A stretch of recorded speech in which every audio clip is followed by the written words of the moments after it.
Hey guys, tonight we're tracing our steps back to when the first sparks of human curiosity met the dark. Picture this. The world is still wild and wide, wrapped in shadows. You're crouched beside a campfire somewhere in the cradle of humankind, maybe Africa, maybe the Levant. It doesn't really matter.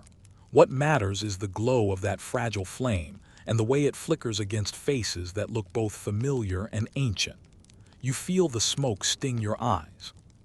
Sparks pop like tiny stars escaping gravity, and for the first time you realize that this fire, this dancing, breathing thing is more than warmth, it's memory. So before you get comfortable, take a moment to like the video and subscribe, but only if you genuinely enjoy what I do here. And hey, tell me in the comments where you're listening from and what time it is there. Now dim the lights. Maybe turn on a fan for that soft background hum, and let's ease into tonight's journey together. The air smells of ash and damp earth. Around you, small bands of hunter-gatherers huddle close, shoulders draped in animal hides, eyes fixed on the flames. Someone drops a bone into the embers. It hisses, cracks, and sends up a curl of white smoke that twists toward the stars. The first storyteller leans forward, his shadow stretching long across the dirt. His voice rises, low and rhythmic. You don't understand the words, but you understand the feeling, all mixed with fear, like standing too close to the edge of the unknown. That's where civilization begins, not with temples or laws, but with stories told in the dark. Anthropologists think early humans used these tales to explain thunder, seasons, death. It's how chaos became language and language became culture. You could call it the first bedtime story. Only difference, if you fell asleep back then, you probably wouldn't survive the night. Saber-toothed cats weren't known for respecting nap time. The firelight flickers on a nearby cave wall, revealing crude scratches, marks that could mean anything. A hunt, a warning, a memory. Historians still argue whether these early carvings count as writing or just art. But you can almost feel the intention behind each line, as if someone thought, maybe if I carve this, someone will remember me. That's humanity in a nutshell, our desperate, beautiful refusal to be forgotten. Nearby, someone adds kindling to the fire. The smoke rises thicker now, carrying the scent of pine resin and charred meat. You look up. Above you stretches a sky untouched by city lights, stars sharp as flint. The constellations you know, Orion, Taurus, don't have names yet, but people are already noticing patterns. The Milky Way looks like spilled flour across black stone. Later, ancient farmers will read those stars like calendars. But tonight, they're just distant campfires, mirrored by the ones you sit beside. Archaeologists have found evidence of hearths dating back nearly 1,000,000 years, blackened circles of stone in places like Wonderwork Cave, South Africa. Imagine how radical that was. Fire under control, light in the darkness. Before that, night was absolute. To hold flame was to hold power. You could roast food, scare off predators, harden spear tips. But more than that, you could see each other. Fire made faces visible. Maybe that's why storytelling was born right there under that orange glow. You could finally read emotion, share laughter, roll your eyes when someone exaggerated the size of their mammoth. One theory still debated is that humans began dreaming differently once fire entered our lives. With warmth and security, sleep became deeper, longer. Dreams may have shaped early myths, merging with tales told aloud. The line between sleep and story blurred. You'd wake to the same faces, the same flame, and wonder which was more real, the hunt you dreamed or the one you'd go on tomorrow. You shuffle closer to the fire. Your skin tingles from the heat. The air hums with insects and soft breathing. Somewhere beyond the ring of light, wolves howl, a long, lonely sound that makes every muscle tight. You can't see them, but you know they're watching. The fire crackles louder as if answering. And in that fragile balance between darkness and light, predator and prey, you can feel the first heartbeat of civilization. The storyteller finishes his tale. Silence follows, heavy as nightfall. Someone yawns. Another adds a log to the fire and sparks drift upward like golden dust motes. You realize that each one burns for only a moment before fading into nothing. And yet together, they keep the night alive. Maybe that's all culture ever is. A handful of glowing moments passed from hand to hand, refusing to go out. When the flames finally settle to embers, the people lie down on furs and moss. You lie beside them. The warmth seeps into your bones. Above, the stars keep watch, the same ones that will later guide pharaohs, sailors, and kings. You're part of that long, unbroken story now. And as your eyes close, the last thing you see is a wisp of smoke curling upward, like time itself, disappearing into the dark. You wake to the sound of dripping water and the faint smell of limestone. The fire from last night has long died, replaced by something older, quieter, a subterranean kind of silence. You're deep inside a Paleolithic cave now, somewhere in southern France or northern Spain, though time has lost all precision. The air is cool and damp, every breath echoing softly off the walls. You raise your torch and the light dances over shapes that shouldn't be here. Horses, bison, mammoths, painted in ochre and charcoal. The animals move when the flame flickers, as if they've been waiting millennia for someone to bring the light back. Your feet crunch on gravel as you step closer. The colors, rust red, deep black, faded brown, are still vivid despite being tens of thousands of years old. In the flickering glow, they seem alive, rippling as though they're breathing. You can almost hear the stampede, the low rumble of ancient hooves. It's hypnotic, like watching ghosts run in circles around you. Historians still argue whether these cave paintings were art for art's sake or sacred ritual, perhaps a kind of prehistoric magic meant to summon success in the hunt.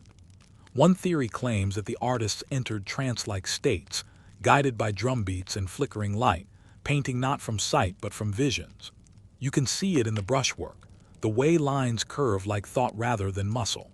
Maybe these walls were the first temples, and pigment the first prayer.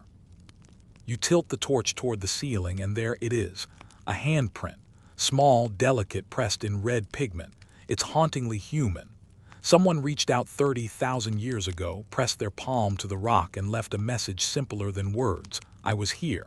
You can almost line your fingers with theirs. For a moment, time collapses. You feel like you're touching a stranger's soul through a window of stone. You chuckle softly, half out of awe, half out of discomfort. Imagine being the first graffiti artist, you whisper. Bet their parents were proud. The sound of your voice echoes oddly, stretching into the dark like it doesn't want to stop. It's easy to forget that early caves like Chauvet or Lascaux weren't just shelters, they were acoustic chambers. Some researchers discovered that painted chambers often have the best echo, suggesting the artists might have chosen spots where their chants or songs reverberated most beautifully. The ancients didn't separate sound from sight the way we do. A painted bison wasn't just an image, it was a presence, a performance. When torches flickered, the animals seemed to move. When voices rose, the walls came alive. You can almost picture it now. A small group gathered around, drums thudding like heartbeats, firelight trembling, and someone painting as others sang. The cave becomes a living, breathing thing, a womb of creation. A droplet falls from the ceiling, landing right beside your boot. The sound echoes louder than you expect, like time marking a beat. You follow a narrow passage deeper into the cave. The air grows colder, the floor slick. You feel the rough texture of the walls beneath your fingertips, smooth in some places, carved in others. Then suddenly, you find a narrow ledge overlooking a vast chamber. You raise your torch again. Below you, a herd of painted bison covers the walls from floor to ceiling, their bodies overlapping, layered like memories. It's overwhelming. Some scholars believe this layering shows that generations return to the same cave, painting over and beside older images, not to erase them but to keep them alive. It's like adding verses to an eternal song. You get the sense that the cave was less a gallery and more a conversation across centuries. You whisper to yourself, so this is how culture remembers. There's a soft wind here, impossible really given how deep you are, but you feel it brush your skin, carrying the faintest hint of smoke. Maybe it's your imagination, or maybe it's something older, residual heat from thousands of torches that once burned here. You look down at the soot-blackened ceiling. Every flicker of light you see now has its ancestor in those flames. The thought makes your chest tight. You've never felt so small, yet so connected. And then you notice something stranger. Near one cluster of handprints, there's a figure, not quite human, not quite beast. Half man, half stag, drawn in charcoal with haunting precision. It looks like it's moving mid-step. Some call this the sorcerer, though no one really knows what it means. Historians still debate whether it's the world's first deity, a shaman in disguise, or just someone's vivid imagination after inhaling a bit too much cave smoke. Whatever it is, it feels sacred. You can't shake the feeling that you've intruded on something meant only for the dark. You exhale, the torch sputters, and for a moment the entire chamber plunges into blackness. You hear the slow drip of water, your own heartbeat, the faint hiss of air moving through stone. And just when the silence feels unbearable, you relight the torch. The creatures leap back to life, their eyes gleaming gold in the new light. It's a small miracle, art reborn with every flame. You start to understand why humanity never stopped painting, never stopped telling stories. It's not about beauty or even memory, it's about control. To paint something is to trap it in light, to make it visible even when it's gone. Those ancient hands were trying to outwit time itself. You can almost admire their arrogance. As you turn to leave, you glance back one last time. The torchlight catches that single red handprint again. The fingers seem to move in the wavering glow, as if waving goodbye or maybe beckoning you to stay. You can't tell. You lower the torch and the image fades, swallowed by the dark. Outside, dawn is breaking. The first light of day spills into the cave mouth, mixing with the last flicker of your fire. Between the two, for just an instant, you glimpse what humanity is made of. Ashes, color, and the stubborn desire to leave a mark that outlasts the flame. You emerge from the cave into a world reshaped by water and soil, where rivers carry both life and memory. The Tigris, the Nile, the Indus, they flow lazily, as if time itself were a gentle current. You trudge along the banks, your feet sinking slightly into mud still wet with morning dew. Birds call across the reeds, but your mind is on the people who first looked at these rivers and thought, "This is where we will build something lasting." They didn't know it yet, but civilization itself would rise here slowly, like clay hardened under the sun. Scribes scratch reed pens into wet clay tablets nearby, leaving impressions that will outlast even their own names. You watch as one figure presses down, tilting the stylus just so, creating wedge shapes that form the first cuneiform words. Historians still argue whether these symbols were invented purely for trade and taxes, or if there was some poetic impulse behind them. Either way, the result is astonishing. Someone's ideas, captured in stone before the words themselves even existed in spoken form. You almost want to reach out and touch it, but the mud beneath your feet reminds you to stay careful. Along the Nile, farmers bend over the fertile banks, dragging baskets of reeds and grains. The air smells faintly of papyrus and river mud. Someone hums a tune while balancing a jar of water on their head, and it echoes across the flat expanse. You smile, recognizing the simplicity, survival and ritual intertwined. You step over a crocodile sunning itself near the water, recalling the bizarre sunscreen strategy you read about once: crocodile dung, mixed with ash, slathered on skin to protect against the relentless sun. You hope no one here tries that on you. You notice the walls of a nearby settlement, mud brick houses with thatched roofs arranged in neat rows. Smoke rises from hearths curling into the early sky. A child runs past, carrying a bundle of reeds almost too large for their small arms. Trade has begun. Someone barters a pot for a basket of grain, and you watch as the gesture, simple, unspoken, carries meaning that will one day become law. The future is quiet here, unremarkable and utterly magnificent in its ordinariness. Across the river, a temple rises slowly from the sand. Its foundations are still wet from recent construction, but already you can feel the reverence it demands. Statues of horned bulls and seated kings are being chiseled by hands not yet hardened by bronze. You run your fingers along the cool stone, just imagining the effort, the hours of planning, the repeated errors that no one will ever record. It makes you think about the human need to create permanence, to leave a mark that survives floods, famine, and time. A trader arrives from upstream, bringing exotic shells and semi-precious stones. You watch as the settlement eagerly exchanges grain for glittering trinkets, a ritual older than any empire you'll ever walk through. Some historians still debate whether early trade networks were purely economic, or if they carried cultural and spiritual significance as well. Watching this, you can see both possibilities intertwined. The shimmer of a shell feels sacred, even as someone else weighs its value against wheat. A breeze picks up, carrying the scent of wet earth and baked clay. You look out across the river and see the sun glinting off the water, turning it into a ribbon of molten gold. A man paddles a small boat, balanced perfectly, carrying pottery that might hold the first written records of taxes or prayers. You step closer, tempted to peer into the vessel. Someone once suggested that those early jars may have contained not just grain, but seeds of ideas, stories, songs, instructions meant to survive generations. It feels plausible here, where the air itself hums with possibility.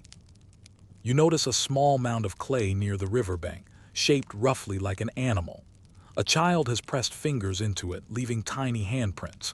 It strikes you. Artistry begins in play. Maybe that's why cultures persist, because humans start by imitating life, then refining, then abstracting. The mound will dry, crack, crumble, but in doing so, it leaves a small testament to the joy of creation. You smile at the thought and brush your hand over the surface, careful not to erase the impression entirely. Across the river, reeds sway rhythmically. You imagine the sounds of early music, the first flutes, hollowed bones blown by tentative breath. Somewhere in a hut, someone taps a clay pot to keep time. You can hear it echoing across the water, blending with the gurgle of the river, the call of birds, the whisper of reeds. The melody feels ancient yet intimate, a lullaby sung by hands long vanished but still resonating in the air you breathe.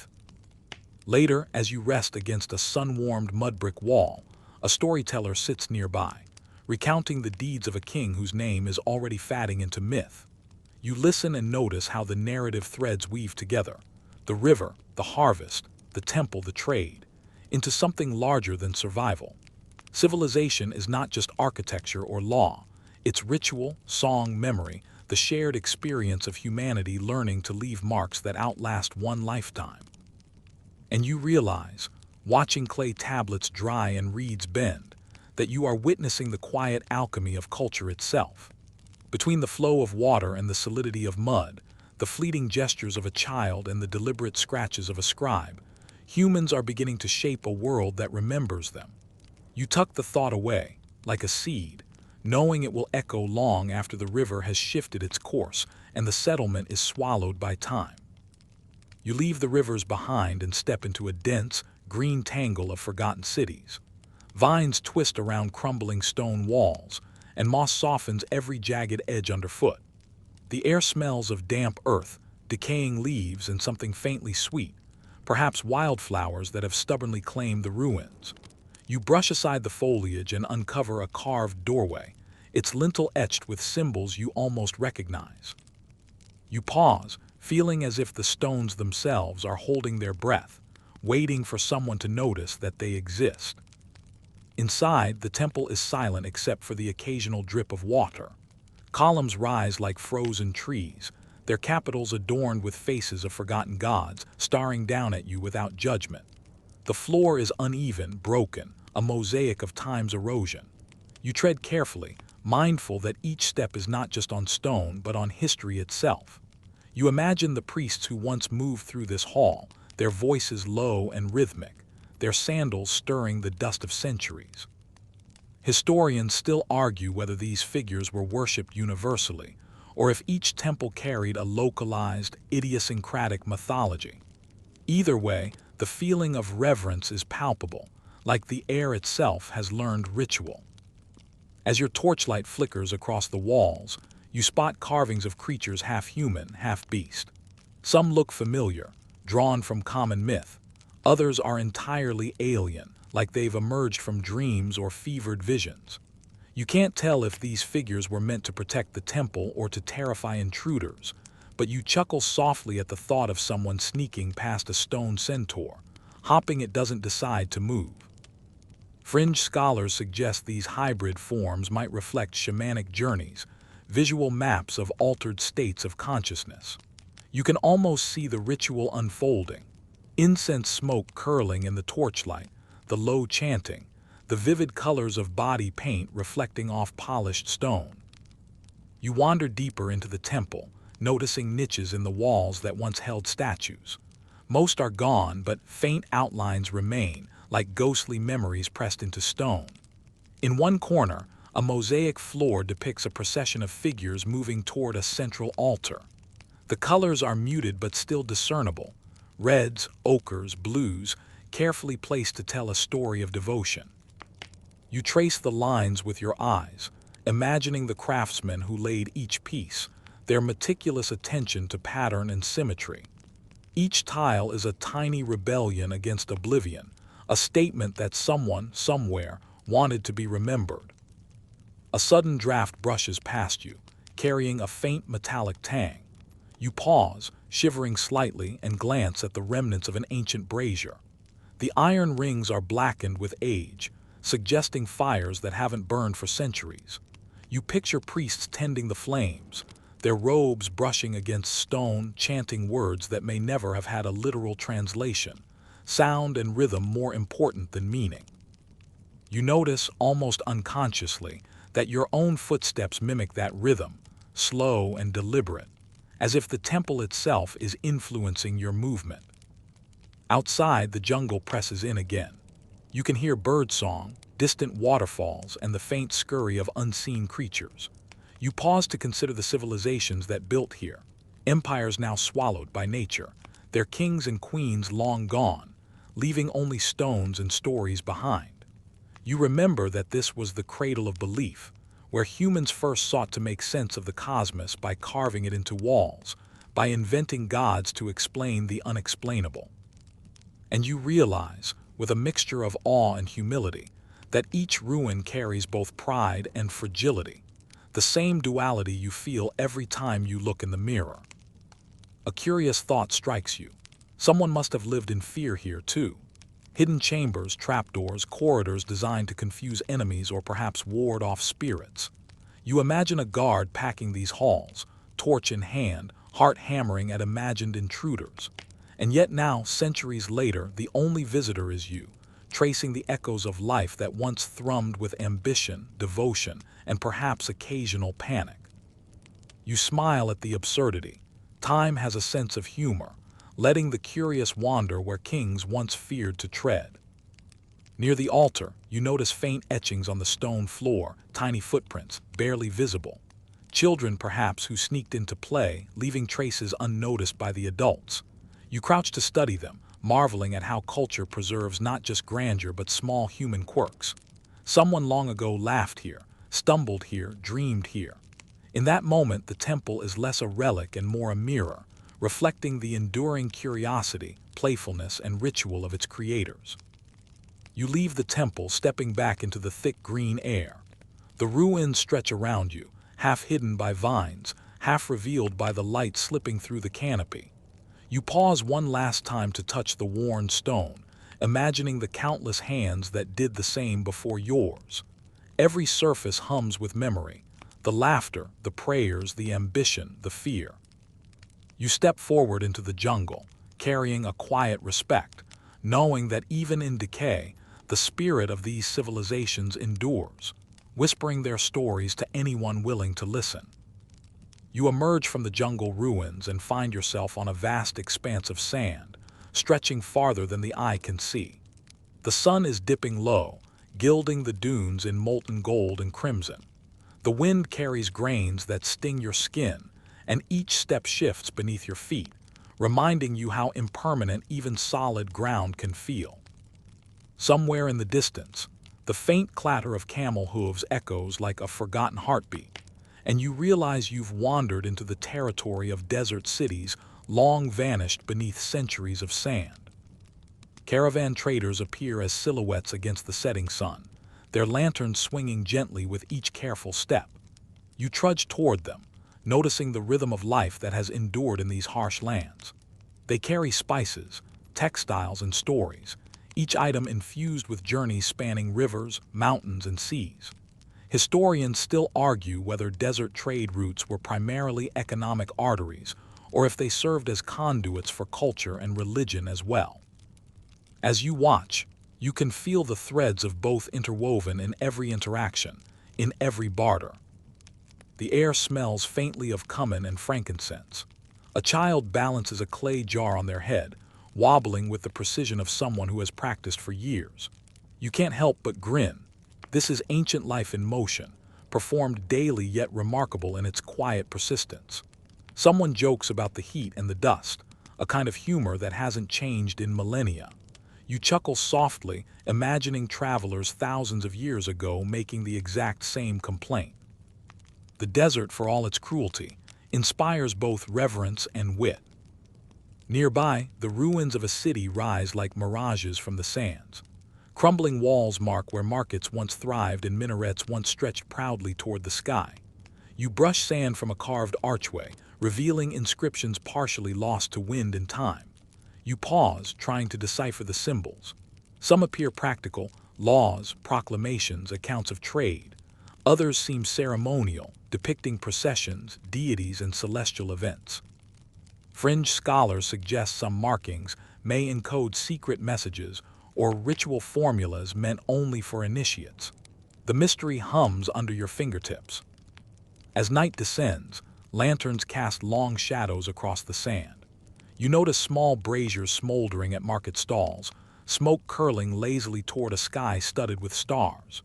You think about the travelers resting beside their camels, telling stories of cities they've never seen, recounting legends that will ripple through generations.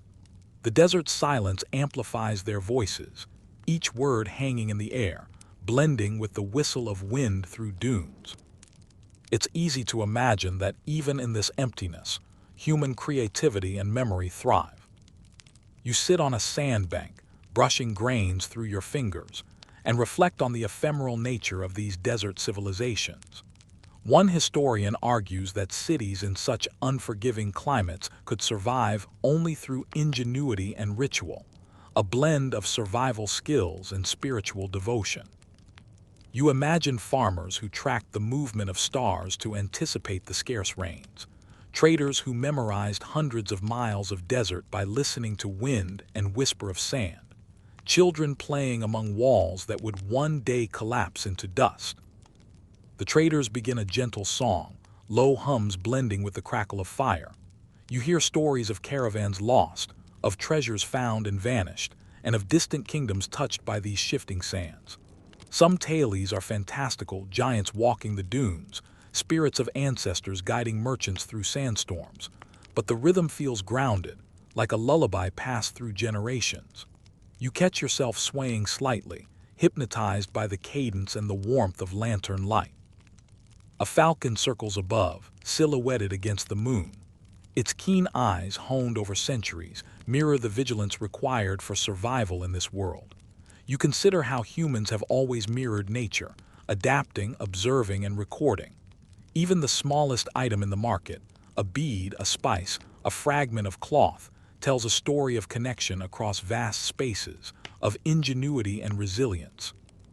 You think of all the civilizations swallowed by these sands, and yet, in every small artifact, their whispers endure. You rise and wander through the quiet ruins, letting your fingers trace worn steps and edges. The stars are brighter than you remember, and the desert feels like a cathedral in its emptiness, vast, silent, sacred.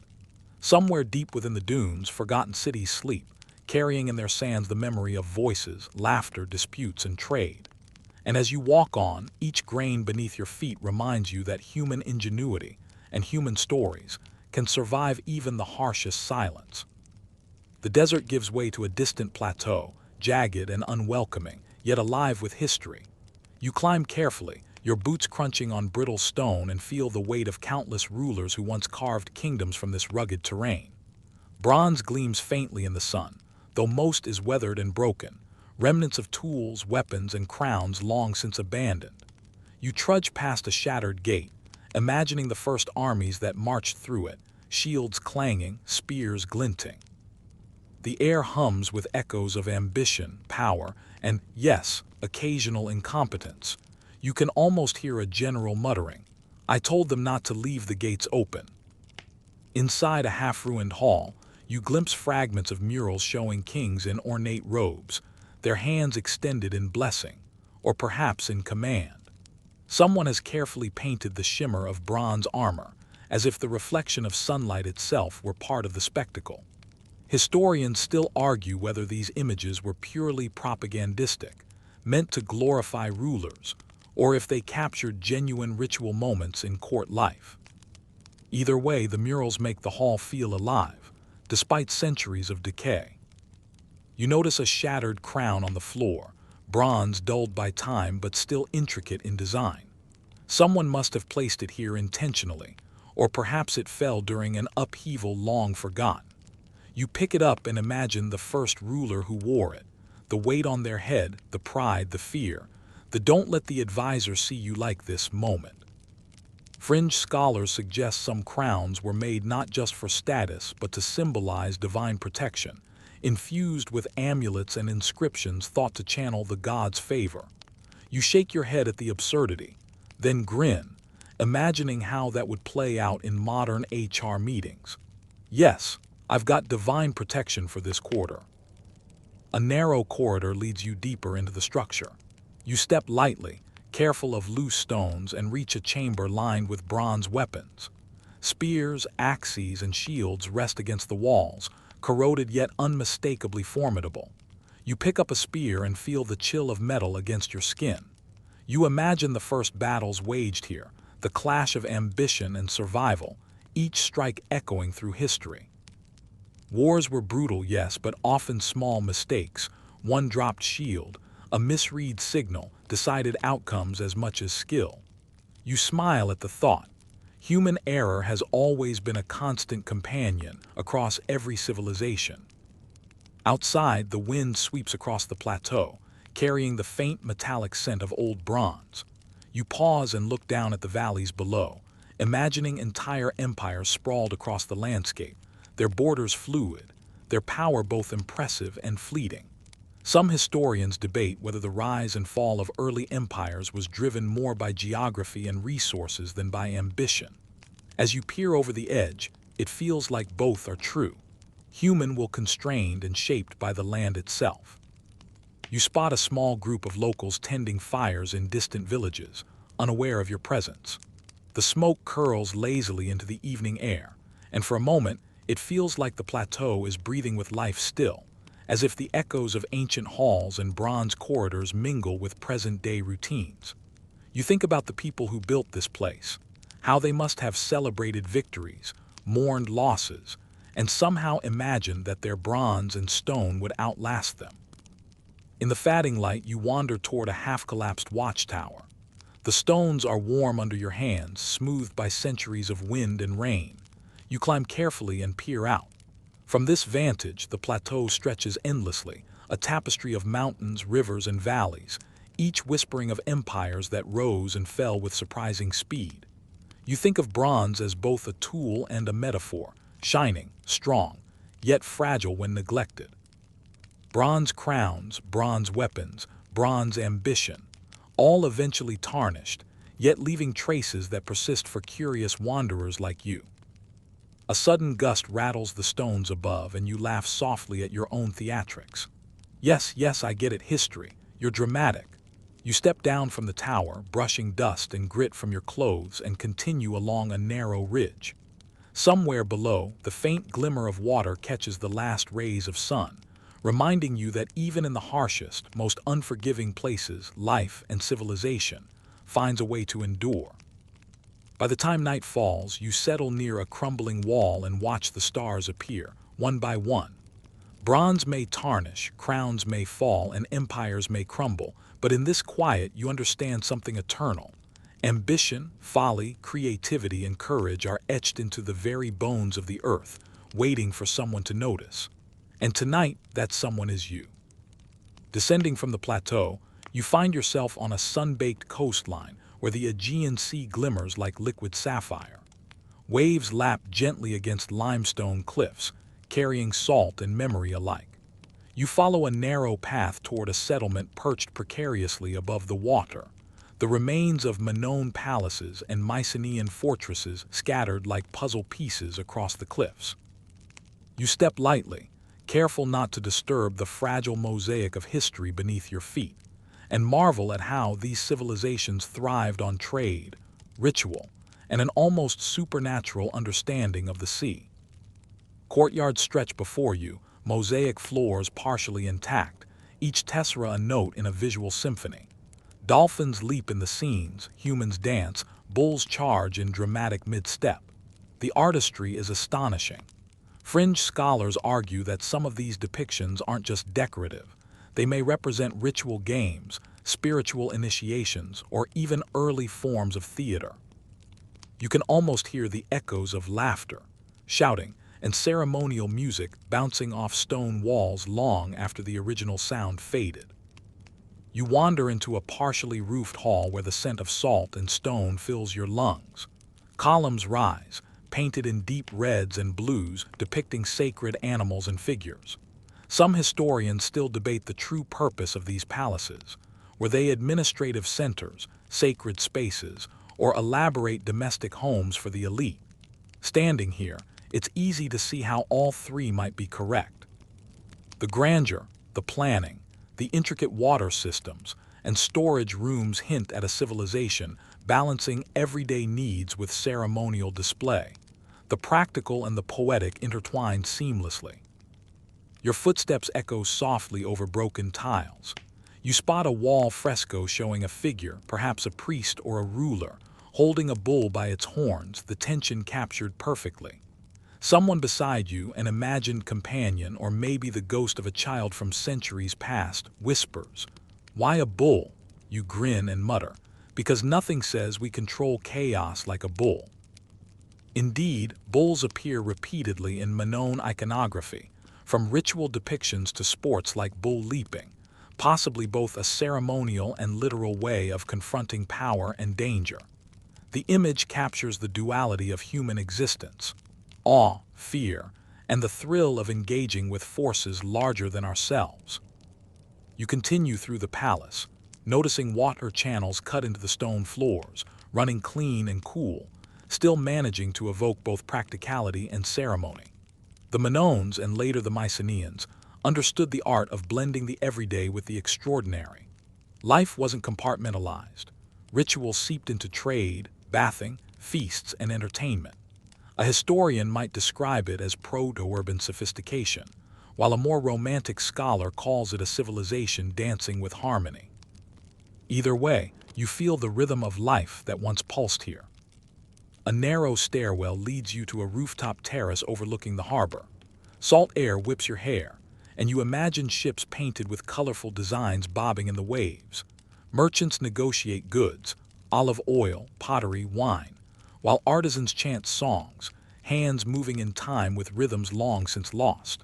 Some anthropologists suggest the Minoans may have had a form of proto-democracy in communal decision-making, though this is hotly debated. As you watch the imagined bustle, it strikes you that trade and community were inseparable from culture, art, and ritual. You find a small alcove near the edge of the terrace, where a faint outline of a fresco depicts dancers mid-twirl, eyes wide, bodies elongated in the Minoan style. You crouch to examine the details, noticing a tiny figure at the corner, perhaps a child, holding a small object, maybe a toy, maybe a ritual token. You remember the handprints in the caves, the clay figures by rivers, the ephemeral traces left by ordinary people. Culture, it seems, thrives not just in grandeur but in these small, intimate gestures repeated over generations. The sun dips low, painting the sky with pinks and purples. You sit on the terrace, listening to imagined waves mingling with music, the laughter of people long gone, and the creak of wooden ships in the harbor. You realize how Minoans and Mycenaeans understood something profound. Life is fragile, fleeting, yet endlessly worthy of adornment, song, and story. Every fresco, every mosaic, every etched line whispers across time, inviting you to see not just their world, but your own place within the enduring flow of human imagination. You step from the cliffs of the Aegean and find yourself on the banks of the Nile, the air thick with the scent of papyrus and sun-warmed mud. The river stretches wide and golden, reflecting the late afternoon light like a molten mirror. You trudge along the reeds, boots sinking slightly into the damp soil, and hear the faint chatter of workers tending boats and fields. Somewhere, a priest chants softly, carrying words that will one day echo across millennia. The civilization here is ancient, monumental, and precise, yet strangely intimate, as if every stone, reed, and grain has been arranged for your careful observation. The sun casts long shadows across the pyramids, still under construction, their limestone blocks glowing with heat. You pause to admire the precision of the labor, workers hauling massive stones, overseers directing with stern gestures, scribes recording numbers with reed pens pressed into wet clay. Historians still argue whether the pyramids' construction relied solely on human ingenuity, or if there were lost technologies we will never understand. As you watch, you feel the pulse of ambition, determination, and extraordinary coordination that made these monuments possible. You wander closer to the Nile's edge, where fishermen pull nets from the water, catching fish that shimmer like silver under the dying sun. Their rhythm is hypnotic, movements perfected through generations. Nearby, farmers kneel in muddy plots, planting the crops that will feed the kingdom. The combination of river, sun, and human labor has created a lifeline, a delicate ecosystem of civilization. Fringe scholars sometimes speculate that these daily rituals were as sacred as temple ceremonies, a form of devotion embedded in work. You nod in agreement, realizing that the mundane is often where the divine resides. A breeze carries the scent of incense from a nearby temple. You step inside, careful not to disturb the sand and papyrus strewn across the floor. Statues of gods, Horus with his falcon head, Anubis with his jackal visage, loom in the flickering torchlight.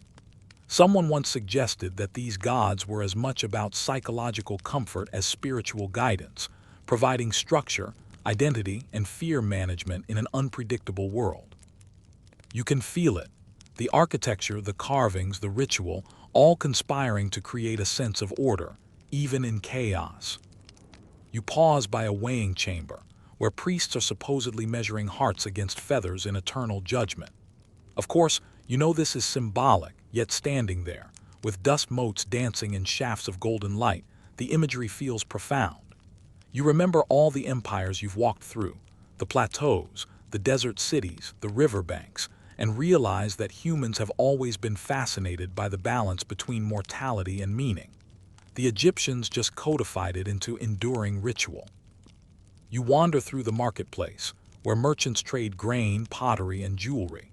The cacophony is muted by distance and imagination, but you can sense the ebb and flow of life, the haggling, the laughter, the occasional frustrated shout. A child drops a small clay figurine, shattering it, and you smile at the timelessness of clumsiness. Culture is preserved not only in temples and monuments but in these fleeting, ordinary moments. Night falls and torches cast flickering light over the river. You sit on the bank, watching the water shimmer. Somewhere in the distance, a crocodile glides silently, a living relic among human ambition. You think about the pharaohs, their tombs, and the careful preservation of bodies and texts. The scent of lotus flowers drifts by, mingling with mud, smoke, and the faint aroma of fish. It's a world alive with memory and purpose, a civilization striving for immortality in stone, ritual, and story. And as the stars rise over the Nile, bright and unyielding, you realize that even as empires collapse, as rulers die, and as temples crumble, something remains. The human desire to leave a mark, to order chaos, to dream beyond the limits of time. You tuck that thought away, letting it drift with the river's current, knowing that tomorrow, like today, someone else will witness these traces, connecting across millennia through wonder and imagination. From the banks of the Nile, your path leads eastward, crossing deserts and mountains until the horizon curves into the rising sun of early dynastic China. The air is fragrant with pine and clay, and the soil beneath your feet feels different, rich, dark, and strangely fertile. You trudge along the banks of the Yellow River, where farmers work tirelessly, their hands slick with mud, shaping the land as their ancestors did centuries before. The civilization here thrives on observation, tracking stars, rivers, and the cycles of the seasons, translating them into systems that will endure millennia. You pause to watch a scholar scratch symbols into bone and bamboo strips. The first attempts at writing are delicate yet deliberate, a marriage of practicality and artistry. Historians still argue whether these symbols originated purely as administrative tools or as proto-literature, attempts to capture human thought and myth. You notice the scholar's breath hitch slightly as he works, as if each mark carries both expectation and hope. Fringe scholars suggest that some early inscriptions were designed to be magical, invoking protection for crops, families, or even emperors. The idea makes you grin, early bureaucracy with a mystical twist. Nearby, farmers haul water in clay pots along rudimentary irrigation channels. You can almost hear the low hum of their songs, rhythms timed to the tug of water and the dragging of soil. You remember distant river civilizations, the Tigris, the Nile, and you realize humans everywhere have relied on both ingenuity and ritual to coax life from the earth. One wrong measurement, one misstep, and harvests fail. Yet tradition and observation persist, creating patterns that outlast empires. You wander past the foundations of early palaces, where timber posts and mud brick walls hint at grand ambition. Someone left delicate carvings in the wood, dragons, clouds, celestial symbols, intended to convey authority and cosmic alignment. You run a hand along the groove, imagining the first builders aligning architecture with stars, weaving political power with celestial order. Ancient engineers knew that structure wasn't just about shelter. It was about symbolism, psychology, and legacy. A gentle breeze carries the faint scent of incense from a nearby temple. You step inside to see figures carved in jade and bronze, their surfaces polished to a near-mirror shine. Priests chant, perhaps invoking ancestors, the sun, or deities unknown to you. You catch fragments of melody, and it reminds you of the Manon dances, the temple rituals of distant civilizations. You start to notice a pattern. Humans everywhere, across millennia, infusing daily life with ritual to anchor meaning in a chaotic world. On a low hill, you spot young children playing with clay figurines shaped like oxen and horses. You crouch to watch, smiling as one tumbles in the mud, laughing.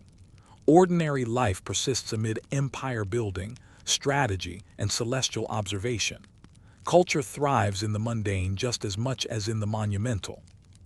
You recall the red handprints in Paleolithic caves, the mosaics of Aegean courtyards, the bustling marketplaces along the Nile, all threads in the same vast tapestry of human continuity. You rise and trace your steps to the riverbank as dusk descends. Water shimmers with reflected stars, each ripple a tiny echo of human endeavor. Somewhere upstream, you imagine boats carrying goods, ideas, and rituals along the river's winding path. The civilizations may differ: tools, language, clothing, but the heartbeat beneath them all is the same: survival, creativity, and the stubborn hope that something of oneself might endure. As night falls, you rest beside the water, feeling the damp soil beneath you, the cool air brushing your skin. Somewhere above, stars unfamiliar to your previous journeys wheel silently across the sky. You realize that time has layered civilizations upon each other like sediment, yet the human impulse, to shape, to record, to dream, remains constant. You drift toward sleep, cradled by the knowledge that every mark left in clay, every note sung in ritual, every carved line in stone is a whisper from the past, connecting you to countless hands, voices, and dreams long vanished. From the Yellow River, your journey takes you westward into the highlands of Mesopotamia, where the Fertile Crescent stretches in a patchwork of sun-baked plains and marshes. The scent of mud and reeds fills the air, mingling with the faint aroma of baked clay. You trudge along irrigation canals, watching farmers carefully divert water to their crops, a rhythm perfected over generations. Civilization here thrives on organization, observation, and the delicate balance between human ambition and nature's unpredictability. You pause to watch scribes inscribe cuneiform onto clay tablets. The wedge-shaped marks tell stories of trade, law, and devotion to gods. Historians still argue whether these inscriptions were primarily utilitarian, recording transactions and inventories, or whether they also served as early literature, narratives that shaped society's collective memory. Fringe scholars suggest that some tablets were used for magical incantations, blending the practical with the spiritual. You can almost see the careful attention, the tiny pauses as each scribe ensures their marks are both legible and meaningful. Nearby, a bustling marketplace hums with activity. Merchants barter grain, pottery, and textiles.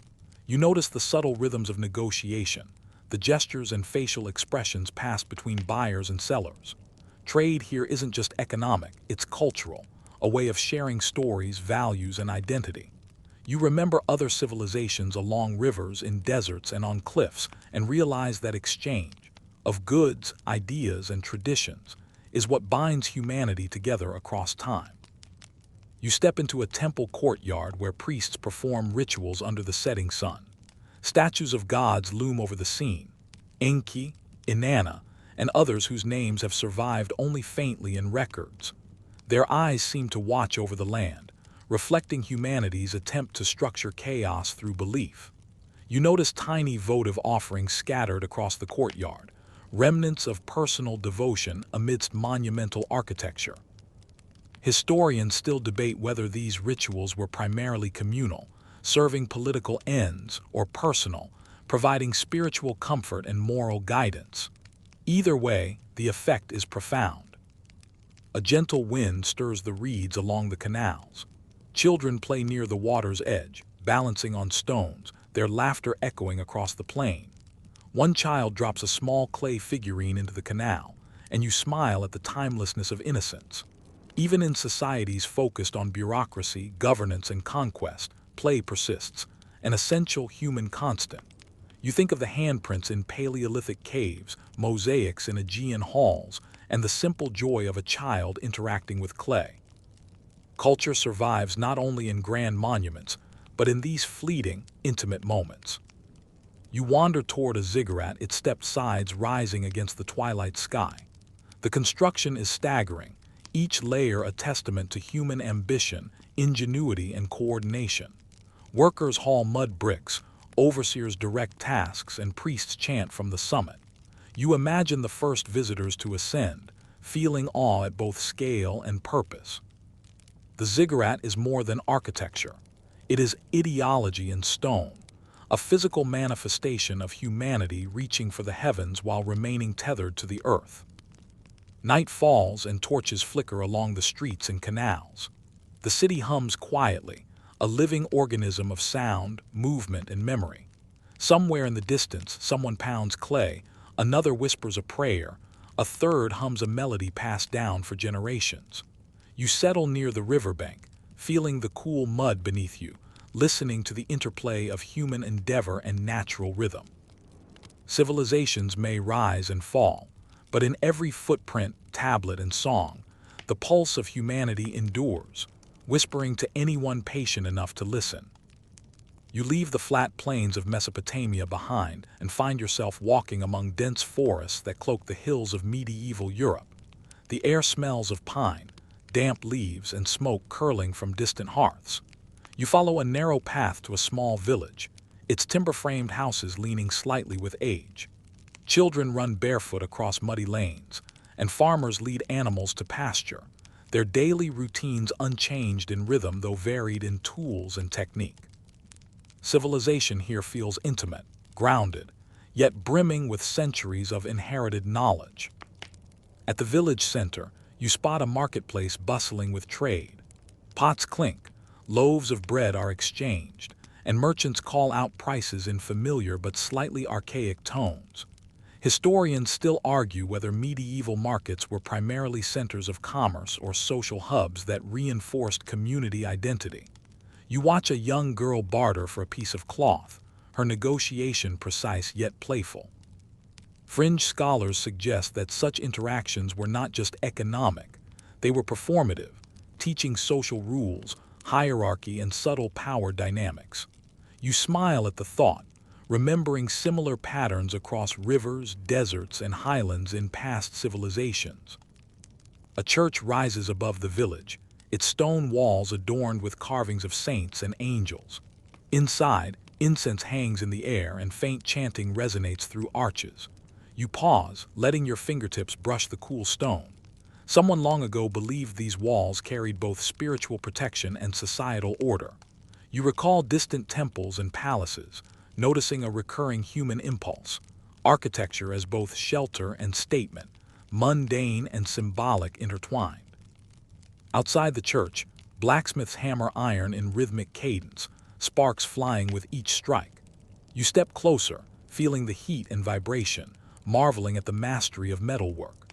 From swords to plows, iron shaped lives in ways both practical and martial. Scholars still debate whether early medieval technological advancements were primarily driven by necessity, imitation of prior civilizations, or innovation inspired by ritual and status. You watch a young apprentice mishandle a hammer and smile. Human error, it seems, is as timeless as ambition. The village paths lead you to a river, where fishermen haul nets, their work a quiet reflection of life cycles. Nearby, a small grove holds a circle of stones, perhaps an old pagan site quietly coexisting with new Christian structures. Historians still argue how much pre-Christian ritual survived in medieval daily life.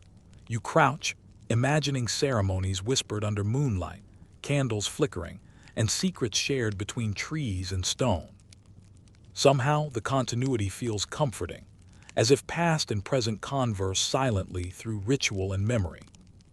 A woodcutter approaches, his axe over his shoulder, pausing to greet the river with a respectful nod. You notice the simple reverence in his gesture, reminiscent of gestures you've seen in distant civilizations. Offerings to rivers, bows to animals, the careful marking of sacred spaces. Even in everyday labor, humans embed significance. You chuckle softly, imagining an archaeologist in 1,000 years puzzling over these gestures and wondering about their hidden meanings. Twilight descends, softening the edges of rooftops and treetops. You sit on a mossy stone, feeling the hum of life around you. The village, with its mix of toil, faith, and celebration, echoes countless other societies you've walked through, each unique yet strangely familiar. You understand that culture persists not only in monuments, manuscripts, and art, but in the cadence of daily life, in laughter, labor, ritual, and song. Here, in the heart of medieval Europe, the human pulse continues its unbroken rhythm, a bridge between past and present, echoing softly across time. From the quiet village, your path leads you to the rugged highlands of the Scottish Isles, where wind and sea collide in dramatic splendor. The cliffs rise sharply from the churning waves, their edges worn smooth by centuries of storms, and gulls wheel overhead, their cries echoing across the gray sky. You trudge along a narrow path carved into the rock, each step reminding you of the precariousness of life in such a place. The scent of salt and wet stone fills your lungs, and somewhere distant, the low tolling of a bell carries across the waves, announcing not only time but presence, a human claim upon the wild. As you descend toward a small hamlet tucked into a sheltered cove, you notice the stone cottages huddled together as if for warmth. Smoke curls from thatched roofs, carrying the faint smell of peat fires. Children play along the narrow lanes, laughing and darting between adults hauling water or tending to animals. You can almost hear the chatter of Gaelic and Old Norse intertwining, evidence of centuries of migration, trade, and occasional raiding. Historians still argue how much Norse culture influenced local traditions versus being absorbed entirely by native practices. The answer, you realize, is probably both, a layered blending, like the sediment of soil carrying traces of countless storms. In the village center stands a small stone chapel, modest compared to cathedrals of the South, yet exuding a quiet authority. You step inside, brushing against walls damp with sea spray and age. The air smells faintly of salt, smoke, and old wood. Faded murals depict saints performing miracles, their robes flowing in impossible folds. You notice the careful detail, the way artists used limited pigments to evoke depth and narrative. Some historians debate whether these murals were primarily devotional, didactic, or decorative. Standing here, you think the answer is all three, blended into a seamless expression of faith and community. Outside, blacksmiths work tirelessly in small forges, shaping iron into tools, nails, and occasionally weapons. Sparks fly in the waning sunlight, scattering across the cobbled courtyard. You pick up a small hammer left on a bench and feel its weight, balanced, familiar. You imagine generations of hands gripping similar tools, shaping metal and with it, society itself. Fringe scholars suggest that early blacksmiths were viewed as possessing almost magical skills, capable of bending nature to human will. You can understand why. There's something inherently mesmerizing in turning raw ore into objects that can build, protect, or destroy. The village market hums quietly, a modest gathering of traders exchanging goods: wool, dried fish, pottery, and the occasional exotic spice brought from southern ports. You notice the rhythm of transactions, gestures, words, subtle haggling. Even here, at the edge of the known world, commerce is a conduit for culture. Historians still debate how interconnected these remote communities were with larger trade networks, and whether ideas traveled faster than goods. You watch a trader hand a coin to a weaver, pause, and offer a nod of respect, an exchange not just of wealth, but of trust and mutual recognition. Following a narrow track, you reach the cliff's edge, where a ruined fortress clings stubbornly to the rock. Stones jut outward like teeth, and the remnants of battlements are worn smooth by wind and salt. You step inside cautiously, brushing against walls that must have witnessed countless sieges, celebrations, and whispered conspiracies. The interior smells of lichen and rain, mixed with the faint metallic tang of rusting hinges. You imagine soldiers packing here centuries ago, alert for raids, listening for the faintest crack of a branch that could signal danger. Some historians still debate the extent to which such fortresses were defensive versus symbolic, projecting power, deterring rivals, and signaling control rather than being impenetrable bastions. You find yourself agreeing with both perspectives, practicality and symbolism often intertwined in medieval construction. Ascending a spiral staircase, you find yourself on a high tower overlooking the ocean. Waves crash violently against the cliffs below, and gulls dive and wheel, fearless in the storm. You notice the horizon, a faint glimmer of another settlement across the bay, boats bobbing in the water. You imagine the mariners navigating by stars, using celestial patterns to chart courses across treacherous seas. It strikes you how universally humans have relied on observation, pattern recognition, and careful record-keeping. From the Nile to the North Sea, the human mind has always sought to impose understanding on a vast, often indifferent world. Inside the tower, you notice etchings on the walls, names, dates, and symbols scratched into stone. Some appear to be records of births, deaths, or victories. Others are simple graffiti, expressions of humor, frustration, or devotion. You trace a small handprint, imagining a child who may have wandered here long ago, pressed their fingers into wet mortar, leaving an accidental legacy. You remember similar traces from ruins across the globe, tiny gestures that survived the collapse of empires, ordinary people reaching for permanence. The thought is comforting. Humanity's desire to leave a mark is as enduring as stone, though often fragile. A sudden gust of wind rattles the tower doors, and you step outside onto the battlements. The sea stretches endlessly, illuminated by the silvery light of the rising moon. You imagine Vikings and local clans negotiating, raiding, and trading along this coast, their lives both brutal and extraordinary. Historians still argue about the scale and impact of these raids, with some suggesting myth-inflated events, while others insist on their transformative effects on culture and governance. You smile at the ambiguity. History is as much about stories as it is about facts, and this cliffside fortress has absorbed both in equal measure. You descend the tower and wander toward a small cove where fishermen mend nets, their hands moving deftly. The rhythmic motion, the quiet conversation, and the smell of wet rope and fish remind you of riverside and desert markets you've visited before.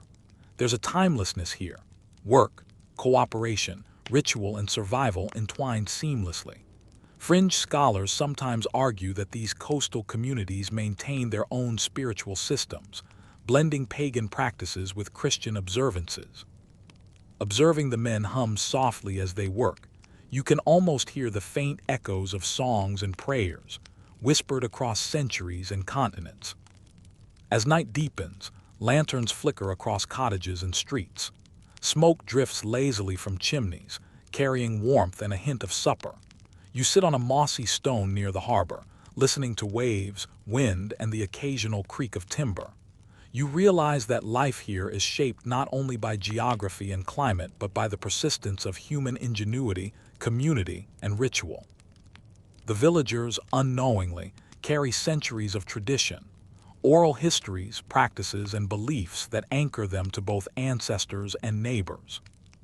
Looking across the water, you see the faint reflection of the moon shimmering on the waves, each ripple like a line of memory connecting past to present. You think of the highlands, the plateau fortresses, the rivers and deserts you've traversed, and recognize a pattern. Humanity consistently seeks permanence and meaning, whether through stone, ritual, craft, or story. Even in isolation, in places battered by wind and sea, culture endures.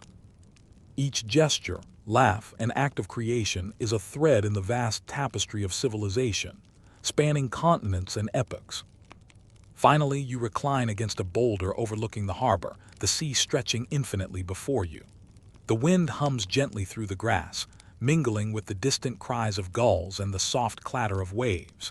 In this quiet, you feel the pulse of countless generations: builders, laborers, priests, children, soldiers, and dreamers.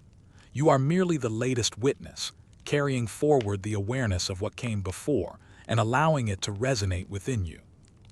The night is soft, the air briny and alive, and for a long while you simply breathe, letting history, landscape, and humanity weave together in a lullaby as old as civilization itself.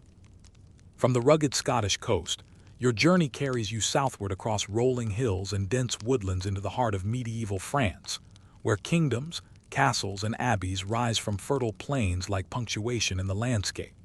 The air is damp with morning mist, carrying the subtle fragrance of wildflowers, wet earth, and distant smoke from chimneys. You trudge along a worn path flanked by hedgerows, each step pressing into soil that has been walked by peasants, soldiers, and pilgrims for centuries. Life here feels deeply layered. Every furrowed field, stone wall, and weathered timber tells a story of human toil, ambition, and hope. In the village you first encounter, children dart between houses, laughing as they chase chickens across the cobblestones. A baker stirs dough in a wooden trough, the yeasty scent wafting into the morning air. Merchants set up stalls, displaying woven fabrics, pottery, and hand-carved tools. You notice the rhythm of activity, the subtle negotiations, the gestures of respect, the quiet conversations between neighbors. Historians still debate the extent to which medieval French villages were socially cohesive versus hierarchical and fragmented. Observing the interplay of work, commerce, and community, you sense that both are true. People relied on social bonds even as power structures shaped their lives. A massive stone abbey rises at the village's edge, its Gothic spires reaching toward the sky. You step inside, toes brushing against cool flagstones, and are immediately struck by the scale and precision of the architecture. Stained glass windows cast jewel-toned patterns across the nave, illuminating scenes of saints, biblical narratives, and allegorical figures. The intricate sculptures along columns depict angels, demons, and figures engaged in acts of virtue and folly. Some historians still argue whether Gothic architecture was intended to inspire awe, teach morality, or simply display the wealth and power of the church. Standing beneath the towering vaults, you think the answer is all three, the sacred and the secular merging into a singular experience of wonder. You wander the abbey's cloisters, where monks move silently along the arched walkways, carrying books and parchments. Their robes brush against the stone floors, and the faint scent of ink, candle wax, and aged vellum hangs in the air. You pause to watch them carefully illuminate manuscripts, painting letters and marginalia in brilliant hues. Fringe scholars sometimes suggest that marginal doodles, grotesques, hybrid animals, and playful caricatures were a form of rebellion or humor within the rigid monastic system. You grin at the thought, imagining a medieval monk winking slyly from behind a carefully gilded page.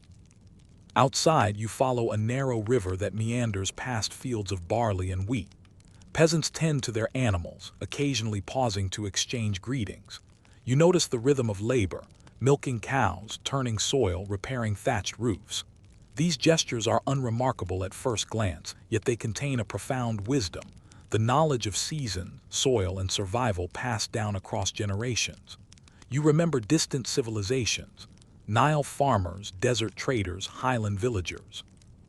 Despite differences in geography, culture, and technology, the fundamental human endeavor is remarkably consistent: to observe, adapt, and sustain. Crossing a wooden bridge, you reach a fortified castle perched atop a hill, stone walls weathered but imposing. You step through a partially open gate and wander the courtyard. Soldiers practice drills, smiths work at forges, and messengers deliver scrolls with news from distant fiefdoms. The castle is both a defensive structure and a political statement, projecting authority while providing sanctuary. Historians still debate the effectiveness of early fortifications versus their symbolic power. As you observe, it is clear both were essential. Defense, after all, is as much psychological as physical. Inside the Great Hall, tapestries hang along stone walls, depicting scenes of hunting, feasting, and battles. You notice the meticulous detail: embroidered animals, flowing rivers, and distant towers. Some tapestries recount historical events, others convey myth or allegory. Fringe scholars propose that these images serve not only decoration but education, subtly reinforcing social norms, chivalric codes, and dynastic legitimacy. You trace your fingers lightly over a tapestry's edge, imagining the artisan's hands, the dyes sourced from far-off lands, the hours of labor invested in shaping both narrative and texture. A small chapel within the castle holds a relic, a fragment of bone, a saint's finger, or a piece of cloth, depending on whose story you accept. Pilgrims gather silently, whispering prayers and leaving offerings.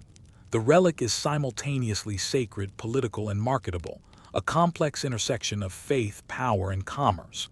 You watch the devotion, nodding the rituals, genuflections, whispered incantations, candles lit in sequence.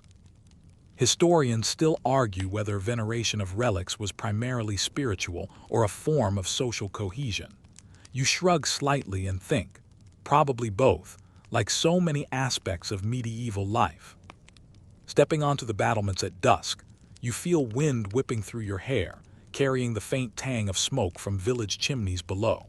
From this vantage, you can see miles of farmland, forests, and distant hills. You imagine messengers racing across these lands, knights journeying to tournaments, and peasants tending crops unaware of the grand dramas unfolding above them. There is poetry in the simultaneity of these lives, the ordinary and the extraordinary entwined. You notice a lone hawk circling the sky, a reminder that nature persists alongside human ambition, indifferent yet intimate. Descending into the castle's kitchens, the aroma of roasting meat and fresh bread envelops you. Chefs work meticulously, preparing meals that feed the noble household and visiting dignitaries. You watch them chop, season, and stir, nodding that even in hierarchical settings, creativity and skill flourish. Fringe scholars sometimes propose that medieval cuisine contained coded social messages. Ingredients, presentation, and ritualized consumption conveyed status, alliance, and identity. You taste a fragrant herb from a simmering pot and nod. Power, culture, and taste intertwined. A hidden spiral stair leads to the castle's library, a dimly lit room of wooden shelves crowded with scrolls, manuscripts, and early printed works. Dust motes float in the golden light of a single window. You pull a vellum manuscript from a shelf and trace the hand-lettered text. Historians still argue how literacy shaped medieval culture. Whether books were tools of elite control, instruments of moral instruction, or seeds of intellectual liberation. You realize they were all three, depending on who held the quill and who read the words. As night falls, torchlight flickers along corridors and courtyards. The villagers return to hearths, the castle guards settle into towers, and the wind whispers through battlements. You walk the castle grounds one last time, observing the interplay of ordinary life and grand ambition. Children, peasants, soldiers, and priests, all part of a tapestry of existence that weaves together labor, ritual, creativity, and power. Every stone, every tapestry, every manuscript is a testament to human persistence. You settle against a low wall overlooking the river that winds past the castle. Stars emerge, bright against the dark sky. You feel the rhythm of history beneath your fingertips. Centuries of hands, hearts, and minds shaping the land, the culture, and the stories that persist. You realize that each civilization you've visited, each ruin and village, shares a common thread: the human drive to leave traces, to create meaning, and to connect across time. Tonight, in this medieval French hamlet, that thread is as palpable as the cold stone beneath you and the gentle rustle of leaves in the night. From the French countryside, your journey moves eastward, through the rolling Alps and into the heart of medieval Italy, a land of city-states, marble, and endless ambition. The air here is heavy with the scent of olive groves, baked bread, and the faint tang of ink from scribes copying manuscripts in quiet monasteries. You trudge along narrow cobblestone streets, each stone worn smooth by countless feet over centuries. The rhythm of life here is a dance of commerce, art, devotion, and survival, and you can feel the pulse of creativity vibrating beneath the surface of even the smallest villages. You arrive in Florence, though its medieval heart is only partially recognizable through the hustle of market stalls and narrow lanes. Merchants call out their wares: dyed fabrics, pottery, glasswork, and spices from faraway lands. Children dart between stalls, balancing baskets on their heads, their laughter echoing off stone walls. Historians still argue how much trade versus civic culture shaped the rise of city-states like Florence. Observing the interactions, you see the blend. Commerce sustains life, while civic identity shapes purpose, ambition, and aesthetics. Fringe scholars sometimes suggest that the intricate systems of guilds were as much about social control as they were about nurturing skill, and you nod thoughtfully at the delicate balance of power and craft. A small chapel tucked between houses catches your attention. You step inside and are immediately struck by the frescoes adorning its walls, the figures rendered with startling realism, gestures frozen in moments of divine narrative. You notice tiny faces peeking from folds of robes, animals tucked into corners, and faint inscriptions almost lost to time. These details, seemingly minor, give life and depth to the larger story. Historians still debate whether such artistic flourishes were intended for instruction, devotion, or aesthetic delight, but standing here, it is clear they accomplish all three. Outside, artisans work at their crafts along the Arno River. Glassblowers shape molten material into delicate vases, metalworkers hammer intricate designs, and potters turn clay on wheels with rhythmic precision. You notice the synergy of skill and creativity, the unspoken rules passed from master to apprentice, generation to generation. It occurs to you that civilization, at its core, thrives on such transmission of knowledge, combining practical skill with aesthetic sensibility. You recall similar patterns in Mesopotamia, Egypt, and the Minoan palaces, human ingenuity expressed in both utility and beauty. You wander into a large piazza where a sculptor works on a marble figure, chiseling carefully with rhythm and focus.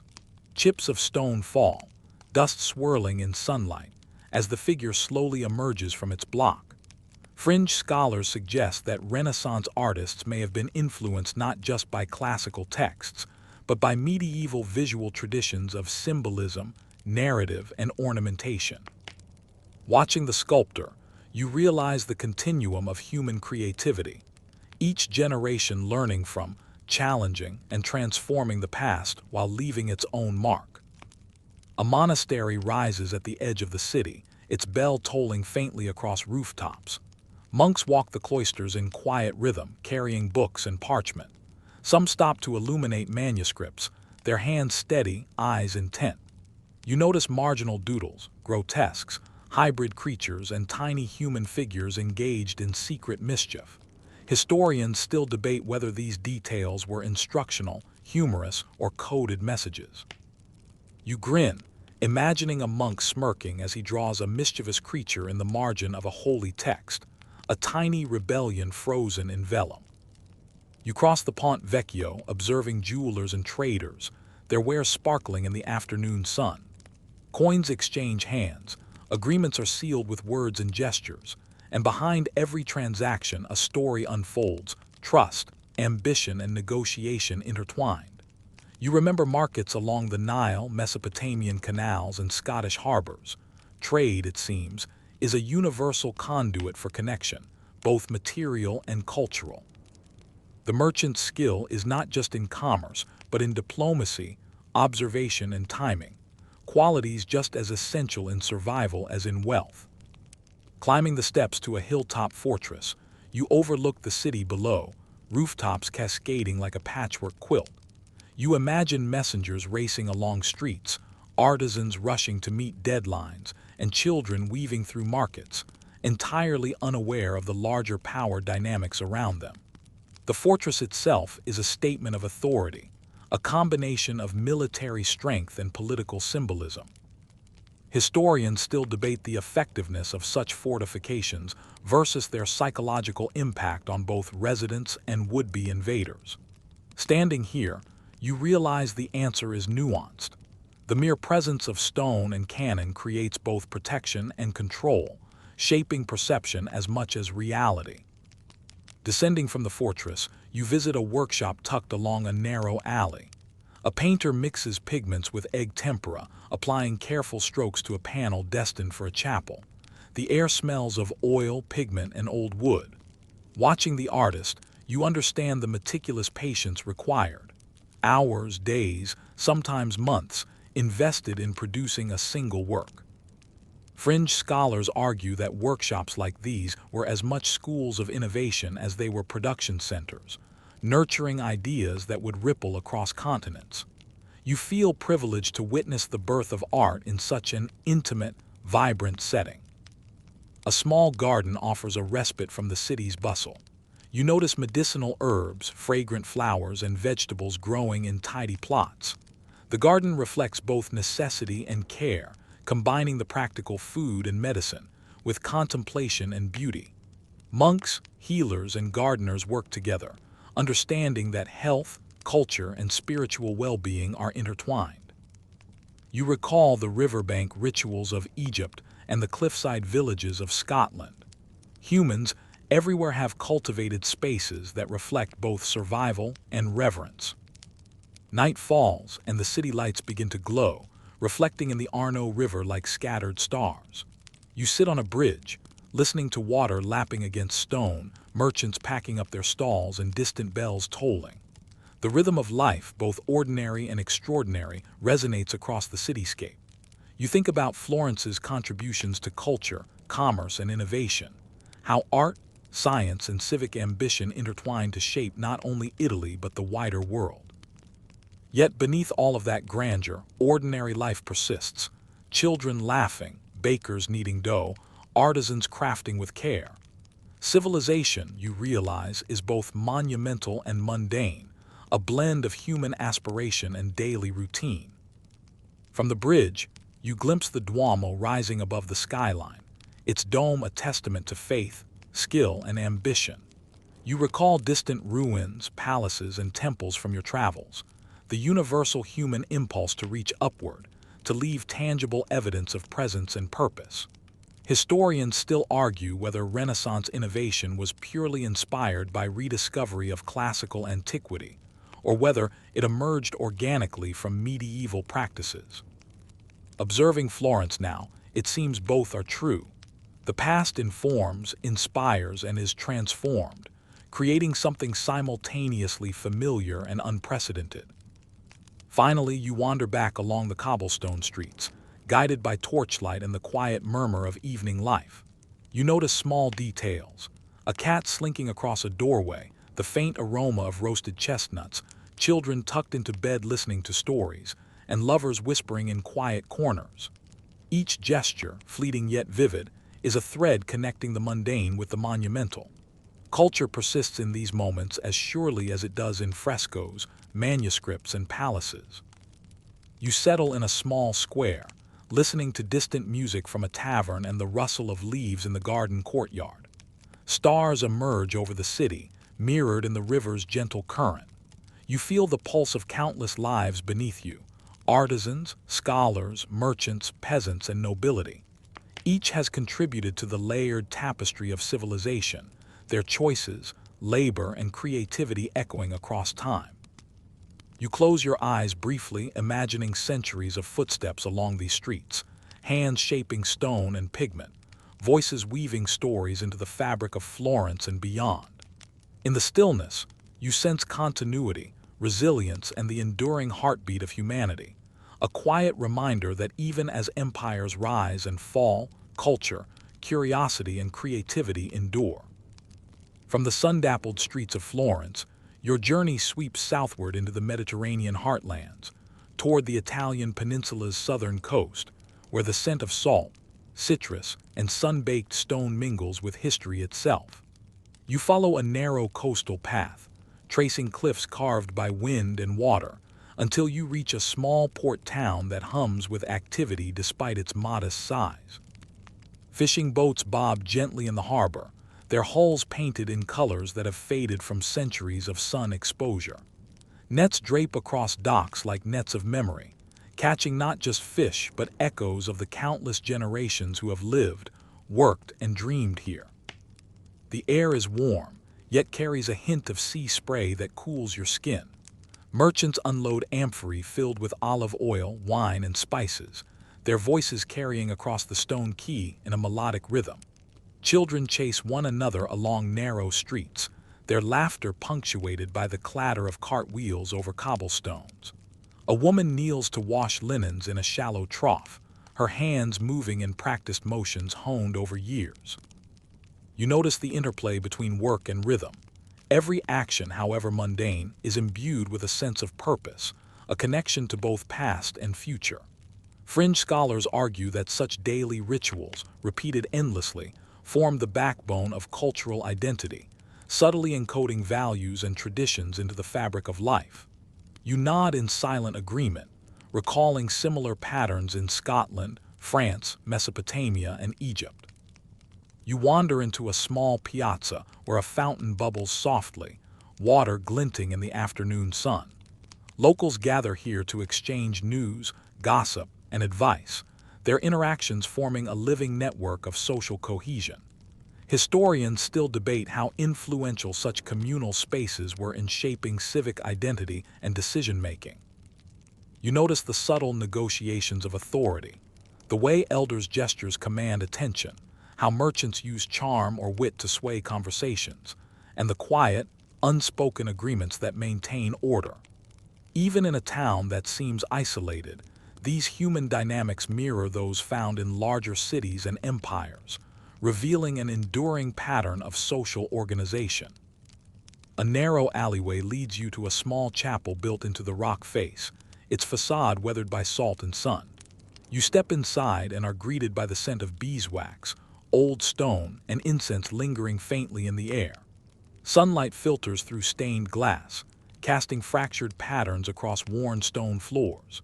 Frescoes depict scenes of saints performing miracles, fishermen at sea, and villagers tending crops, all rendered with a naive but powerful vibrancy. You notice a tiny, almost hidden detail: a small creature perched atop a barrel, grinning mischievously at the observer. Fringe scholars sometimes interpret such whimsical inclusions as early expressions of humor or social commentary, subtle reminders that even sacred spaces were permeable to human imagination.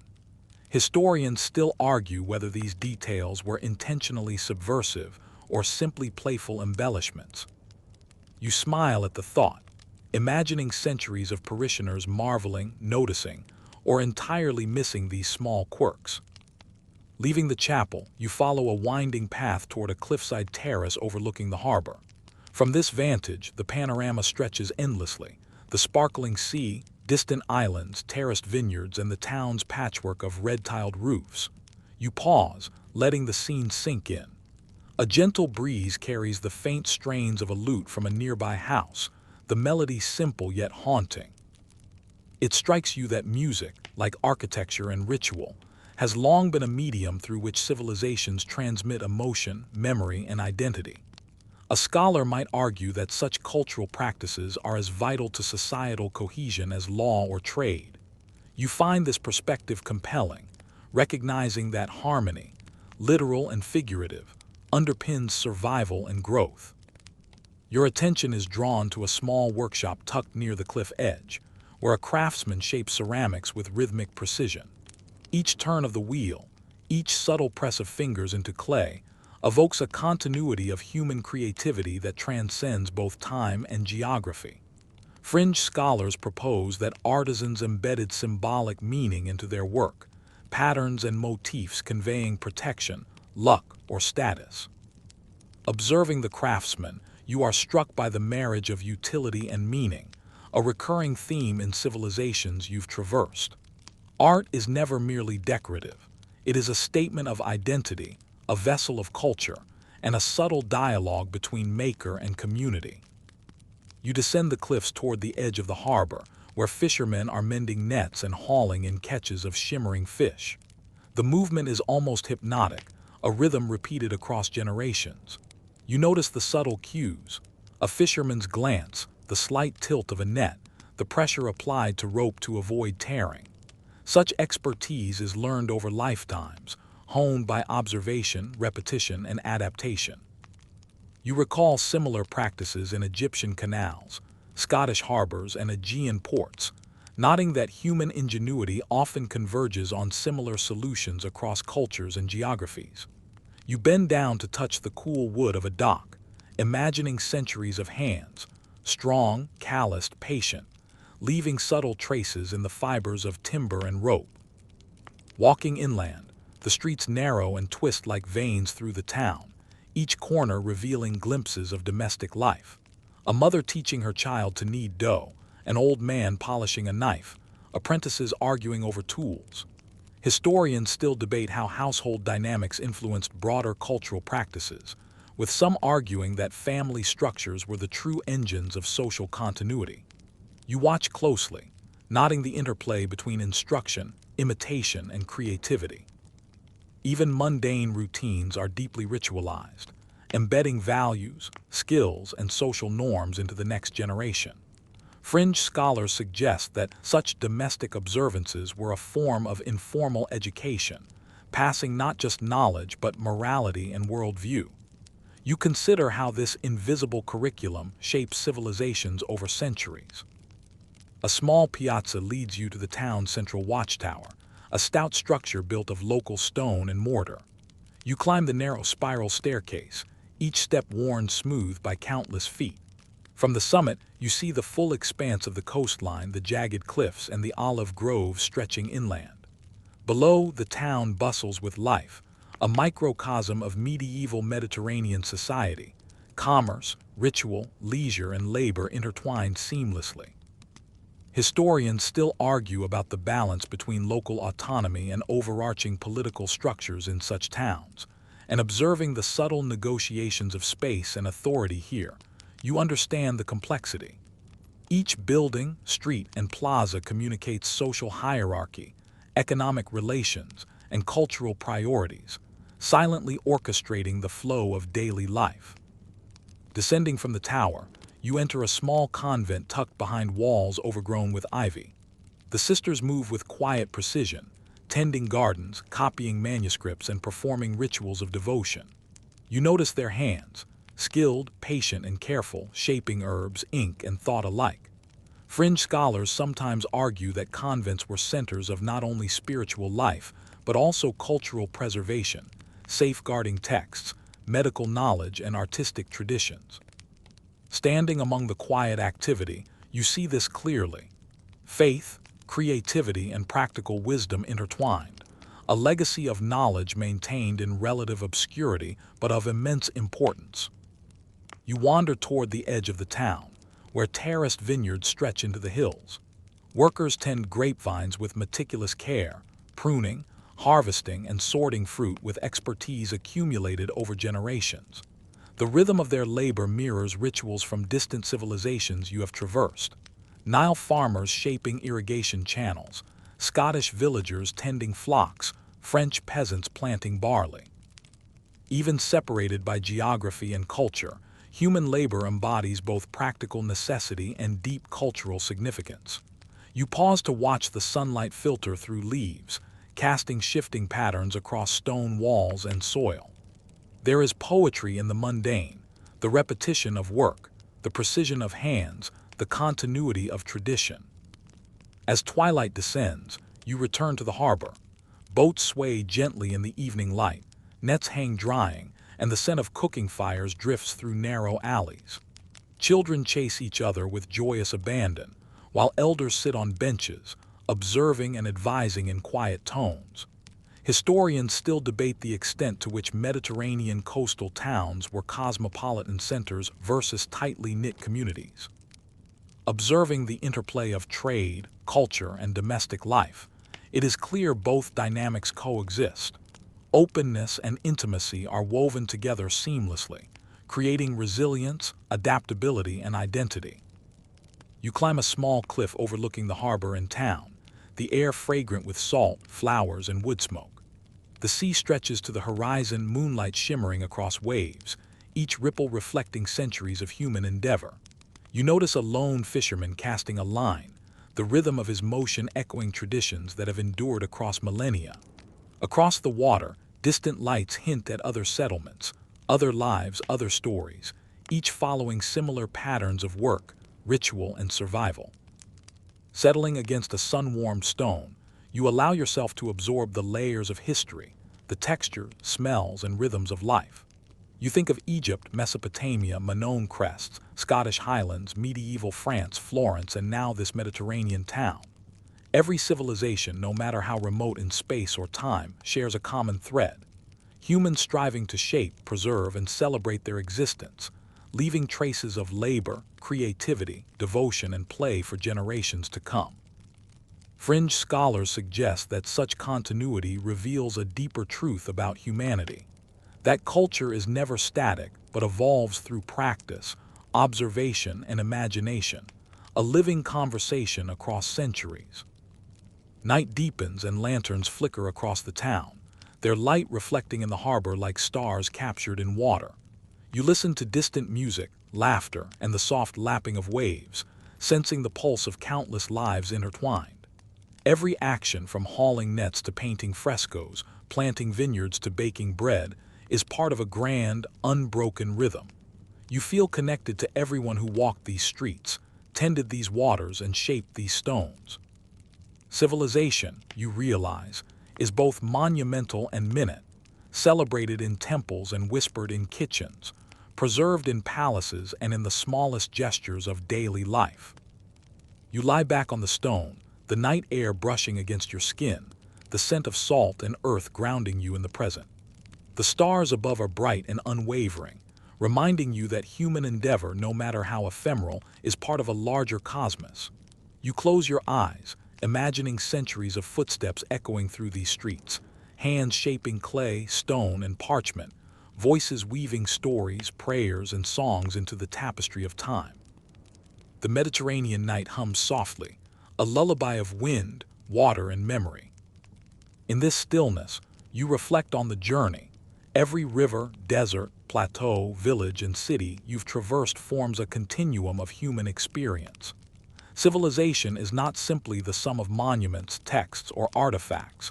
It is the sum of gestures, choices, and imaginations passed from one generation to the next.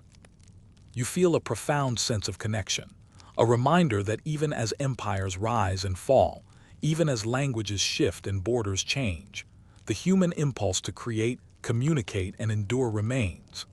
Every mural, manuscript, fresco, tool, and story is a whisper from the past, reaching across time to touch you now.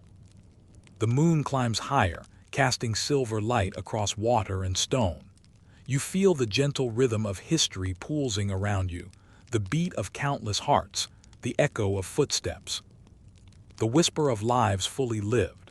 As sleep begins to pull you inward, you carry with you the images, sounds, and sensations of civilizations both familiar and forgotten. Remember the laughter of children chasing chickens, the scent of fresh ink and olive oil, the touch of stone and clay shaped by patient hands. These are the traces of humanity that endure, the quiet, persistent heartbeat of culture and tradition. Let the night carry you gently now. Feel the warmth of the hearths in faraway villages, the soft glow of lanterns across harbors, the steady rhythm of labor and devotion, and the whispers of stories long told. Know that civilizations, though fallen and faded, continue to live in memory, imagination, and the quiet continuity of human life. Allow your mind to float on these echoes, letting them blend with dreams of distant lands, distant times, and the enduring pulse of humanity itself. As your eyes grow heavy, feel the soft hum of history settle around you. Imagine walking slowly along sun-warmed stones, past villages, abbeys, and harbor towns, each place alive with the quiet rhythm of life. Hear children's laughter blending with distant chants, the gentle splash of water against boats, and the occasional clatter of tools. Sense the continuity of human endeavor, the centuries of hands shaping clay, stone, and parchment, the endless flow of stories, prayers, and songs carried across time. Breathe in the scents, salt and smoke from distant hearths, herbs and flowers in quiet gardens, ink and wax in silent monasteries. Let them mingle in your mind like a gentle symphony, soothing and familiar. Remember the subtle joys, a child's mischief, a craftsman's focus, the delicate pattern of a fresco illuminated by fading light. Even the mundane acts of cooking, weaving, or tending animals carry significance, a testament to human patience, creativity, and care. Feel the quiet reassurance that civilization endures not only in monuments and manuscripts, but in the gestures, rituals, and imagination of everyday life. Every laugh, every act of creation, every whispered prayer is a thread in an unbroken tapestry, connecting past, present, and future. Allow this thought to soften the edges of your mind, easing you gently into sleep, a night enriched by the warmth of countless human lives. Now dim the lights, maybe turn on a fan for that soft background hum, and let your dreams drift along the rivers, streets, and seas of civilizations both remembered and forgotten. Your journey tonight is complete. The pulse of history hums quietly, carrying you safely into the land of sleep. Sweet dreams.